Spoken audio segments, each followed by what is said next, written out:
안녕하세요. 어, 머신러닝 소개에 대한 내용을 강의하겠습니다.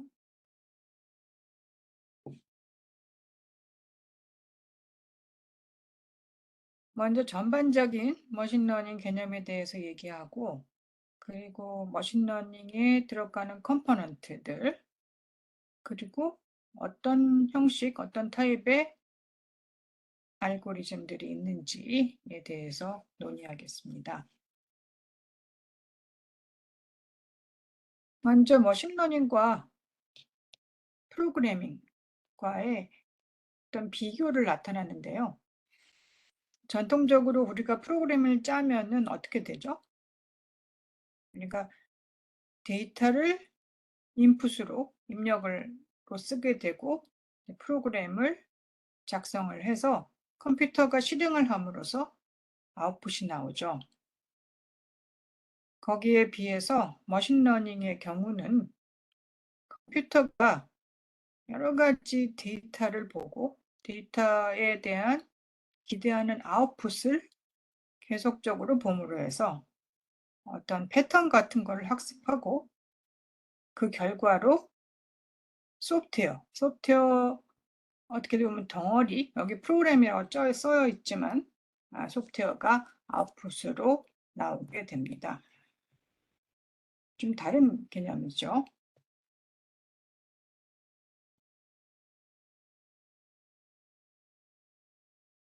머신러닝은 컴퓨터 사이언스의 하나의 분야인데 컴퓨터가 컴퓨터 사이언스면서 인공지능의 분야이기도 하죠. 예. 컴퓨터가 explicitly programmed, 다시 말해서 우리가 일일이 프로그램을 짜지 않아도 학습을 할 수 있도록 하는 그런 분야입니다. 그래서 프로그램 자체가 어떻게 보면 오토메이션이니까 우리가 오토메이션을 오토메이팅하는 그런 기술로 볼 수 있고, 컴퓨터가 프로그램을 생성할 수 있도록 하고, 우리가 그러므로 해서 모든 프로그램을 저희가 자동적으로 생성할 수 없지만 어떤 분석의 분류에 들어가는 소프트웨어를 만들 수가 있고, 일일이 우리가 소프트웨어를 짜야 되는 버틀넥을 줄일 수가 있고, 사람이 하는 대신에 좋은 데이터가 있다는 가정하에 데이터가 프로그램을 생성할 수 있도록 하는 그런 개념입니다. 머신러닝을 전반적으로 봤을 때 굉장히 많은 알고리즘들이 있어요. 우리가 이 강의에서는 이제 몇 가지만 보게 될 텐데, 그리고 매년 수백, 수천 개의 새로운 알고리즘들이 나오게 되고, 지금도 많은 새로운 알고리즘들이 개발되고 있죠. 각 머신러닝 알고리즘들은 기본적으로 이런 세 가지의 컴포넌트들이 있는데, 어떻게 모델이 표현될 거냐, 이 모델 표현에 따라서 우리가 만들 수 있는 소프트웨어, 그 소프트웨어를 보통 그 결과물이 모델인데요. 머신러닝의 아웃풋은 모델, 아까 소프트웨어라고 했지만 프로그램이라고 했지만 결과물은 모델인데 어떤 모델들을 표현할 거냐, 표현의 스코프, 그리고 어떻게 평가할 거냐, 그리고 어떻게 최적화할 거냐. 좋은 모델을 만들기 위해서는 평가를 하고 또 좀 더 좋은 모델을 만들 수 있도록 옵티마이즈를 해야 되는 거죠. 그래서 전형적으로 이런 스텝들을 따라가게 되는데 1, 2, 3, 4, 5, 6, 7 이런 스텝으로 처음에는 데이터를 모은다. 모은 데이터가 우리가 원하는 형태가 아닐 수도 있어요. 그래서 그 데이터를 준비를 하고 내가 원하는 문제에 따라서 어떤 모델을 쓸지를 결정을 하고 그 모델에 따라서 학습을 하고 그 모델이 얼마나 좋은지를 평가를 하고 그 모델을 변형을 시켜요. 변형시키는 거를 이제 파라미터 튜닝이라고 합니다. 왜냐하면 모델들이 어떤 파라미터로 구성되어 있는 소프트웨어 덩어리거든요. 마지막으로 그 결과를 가지고 프리딕션을 하는 거죠. 그래서 데이터로 학습이 된 모델을 가지고 우리가 더 좋은 모델을 찾기 위해서 옵티마이즈를 할 수 있고 그 결과가 좋은 경우는 그 프리딕션, 이 모델을 사용한 결과도 좋겠죠. 근데 그 결과가 평가를 했을 때 별로 좋지 않다면 다시 또 학습을 해야 될 수도 있습니다.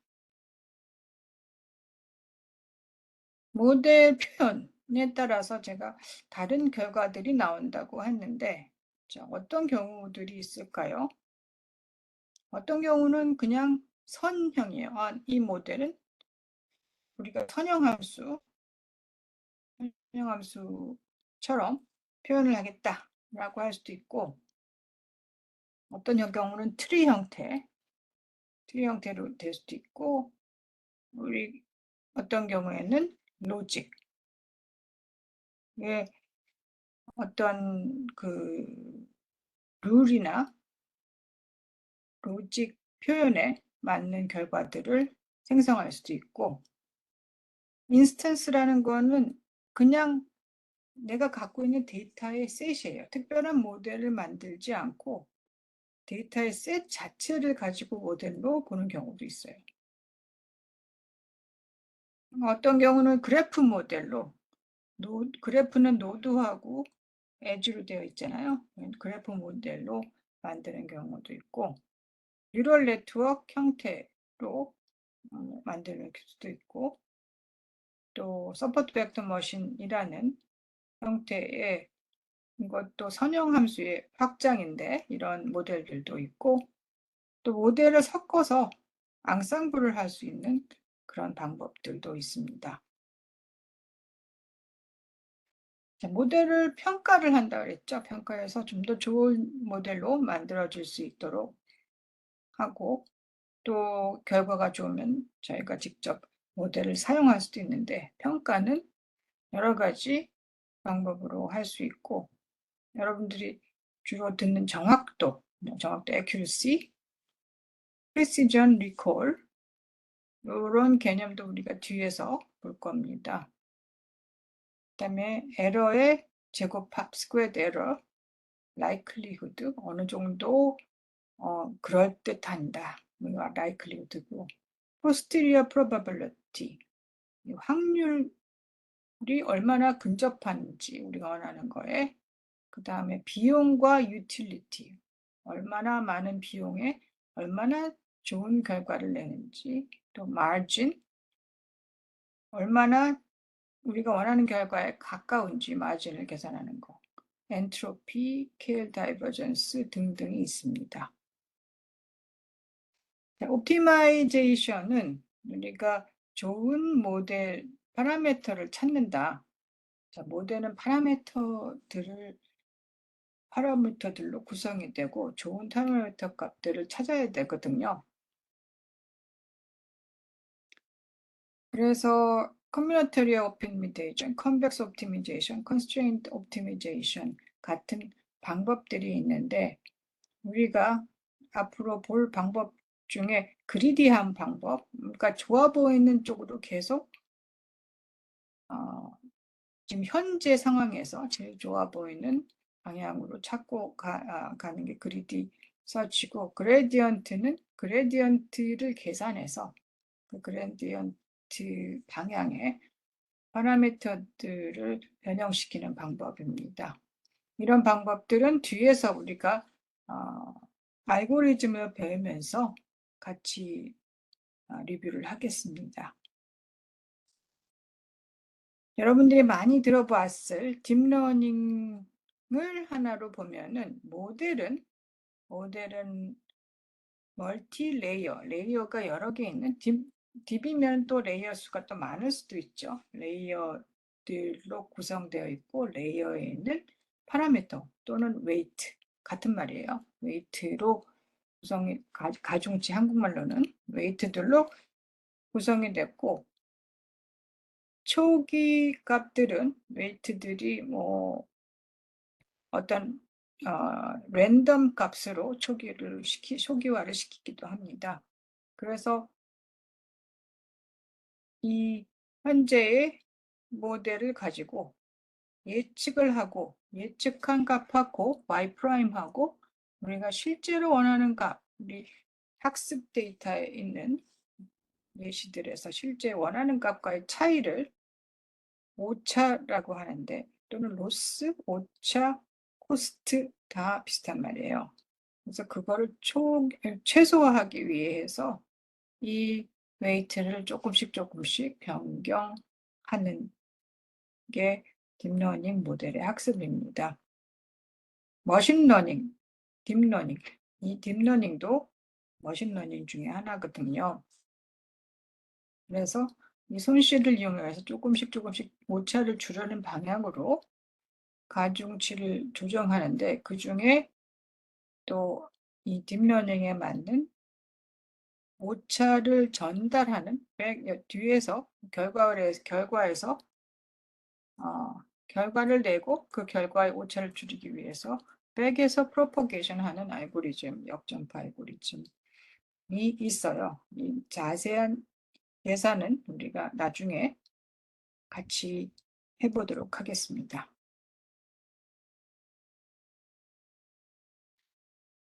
학습의 타입은 슈퍼바이즈드 러닝,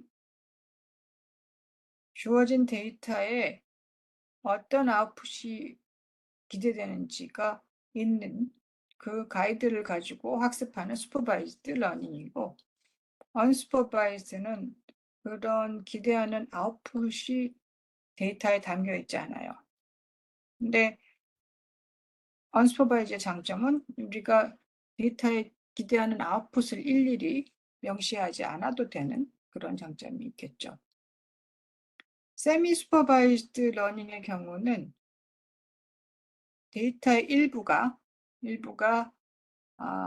일부에 대해서 기대하는 결과들이 표시되어 있는 그런 알고리즘들이고요.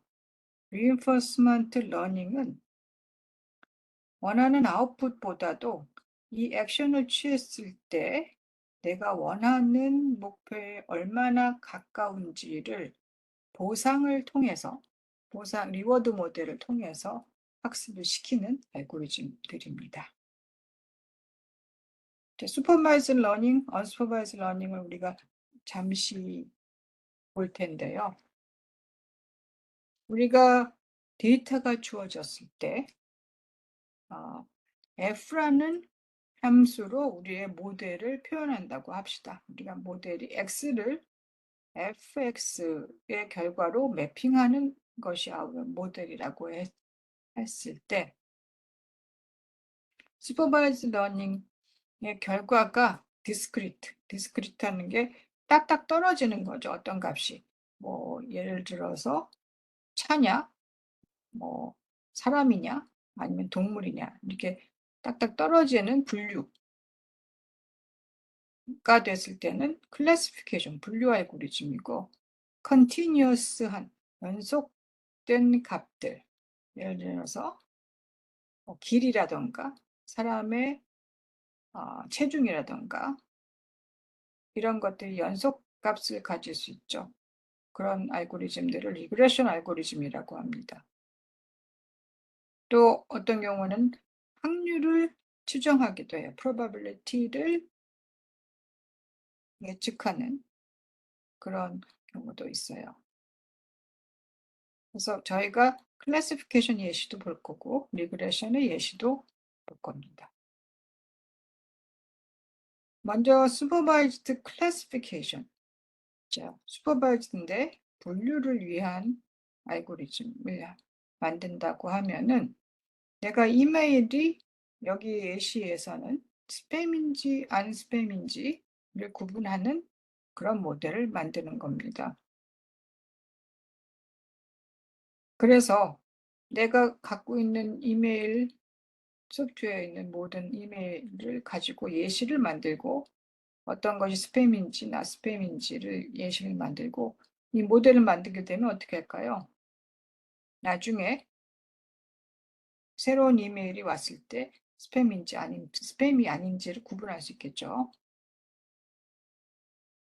그래서 내 이메일에 있는 여러 가지 메시지들을 여기서는 키워드, 단어들, 이메일에 있는 단어들을 통해서 데이터로 만들 수 있습니다.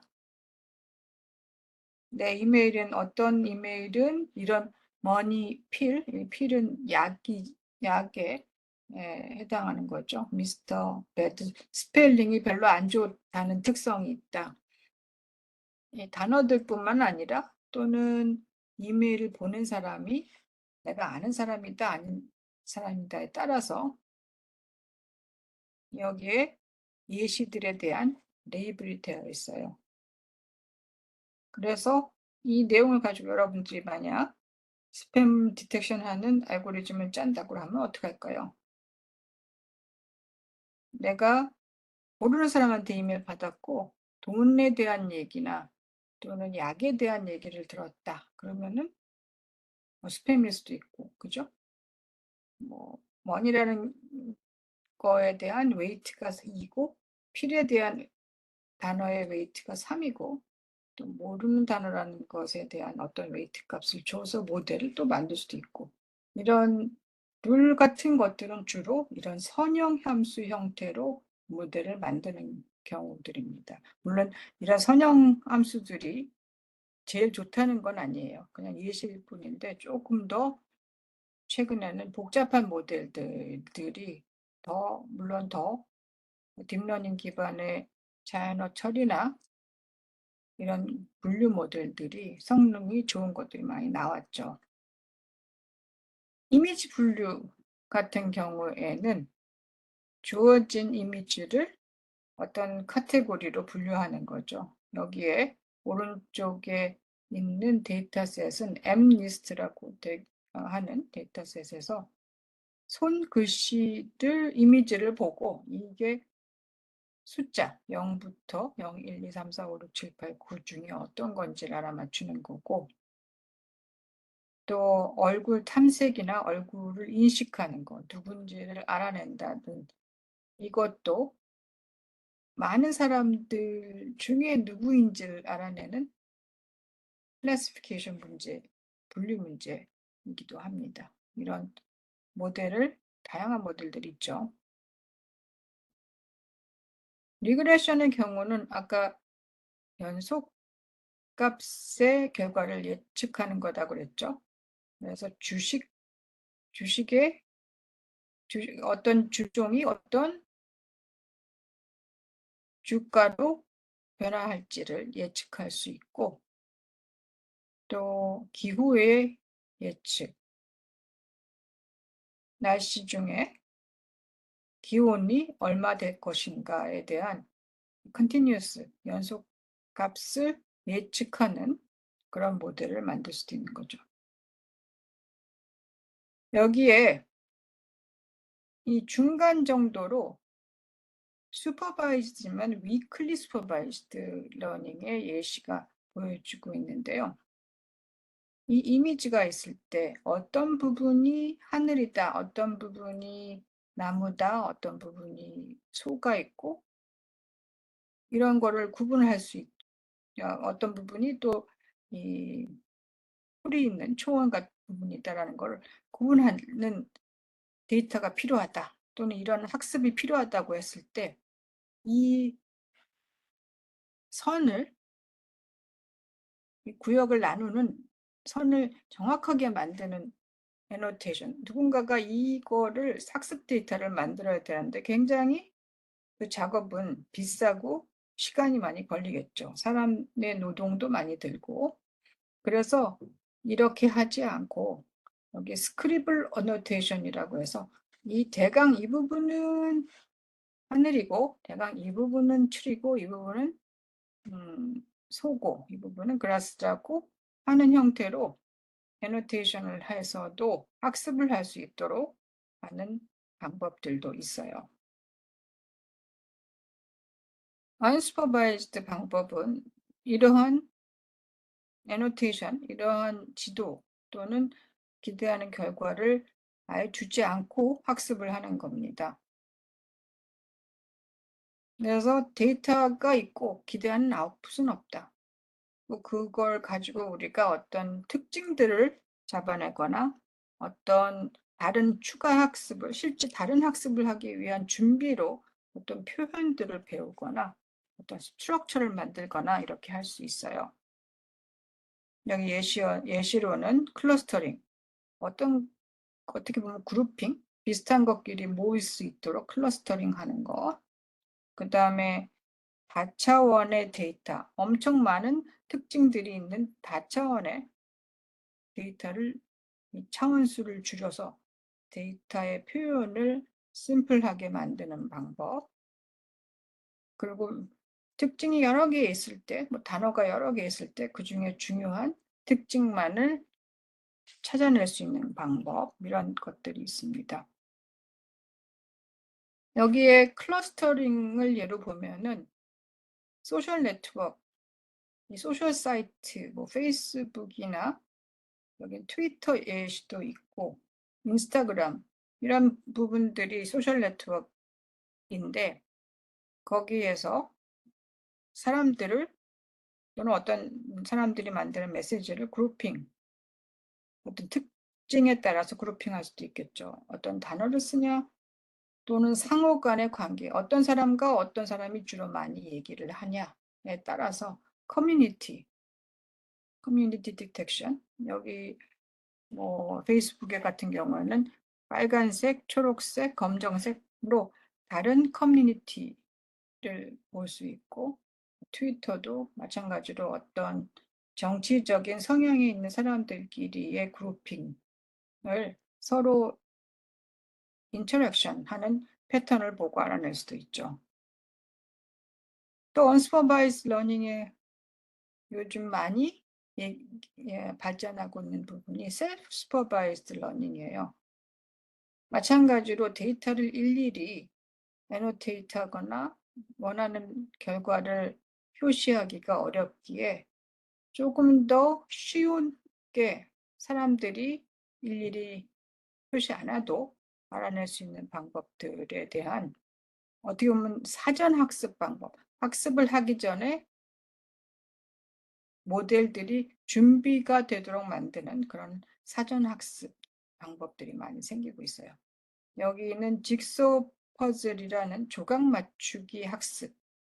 이 차에 대한 개념을 알기 위해서 이렇게 원래 되어 있는 이미지를 쭉 나눠주고 그 원래의 위치로 갈 수 있도록 맞추는 작업인데 이렇게 함으로써 뭘 배울까요?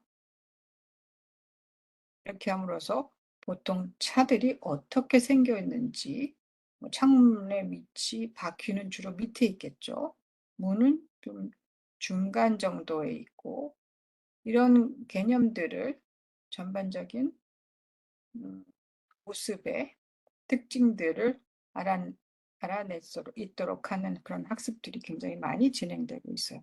이미지뿐만 아니라 자연어 처리도 상당히 많은 부분이 이런 학습들로 발전하고 있어요.